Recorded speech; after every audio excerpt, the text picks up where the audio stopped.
آغاز کریں گے۔ سب سے پہلے آپ کو بتاتے چلیں کہ وزیر اعظم عمران خان ازبکستان کے دورہ کے دوسرے دن تاشکند میں central and south Asia regional connectivity challenges and opportunity 2021 conference میں شرکت کے لیے انٹرنیشنل کانگریس ہال میں پہنچے، جہاں ازبکستان کے صدر نے وزیر اعظم پاکستان عمران خان کا استقبال کیا۔ دونوں رہنماؤں نے اہم امور پر تبادلہ خیال بھی کیا۔ کانفرنس میں وزیر اعظم عمران خان کے علاوہ اقوام متحدہ کے سیکرٹری جنرل افغانستان کے صدر بھی شریک تھے۔ اس موقع پر وزیر اعظم نے کہا کہ افغانستان وسیع اور جنوبی ایشیا کے درمیان پل کا کردار ادا کر سکتا ہے۔ طالبان کو مذاکرات کی میز پر لانے کے لیے پاکستان سے زیادہ کسی نے کردار ادا نہیں کیا۔ پاکستان پر الزامات لگائے جانے سے مجھے مایوسی ہوئی۔ طالبان کو مذاکرات کی دعوت غیر ملکی افواج کے انخلاء سے قبل دی جانی چاہیے تھی۔ اب طالبان کیوں امریکہ کی بات مانیں گے؟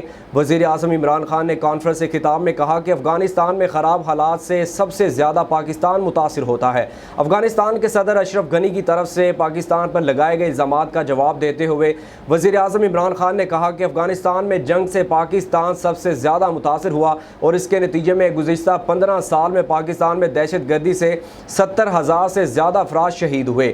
عمران خان نے کہا کہ مسئلہ کشمیر پاکستان اور بھارت کے درمیان سب سے بڑا مسئلہ ہے۔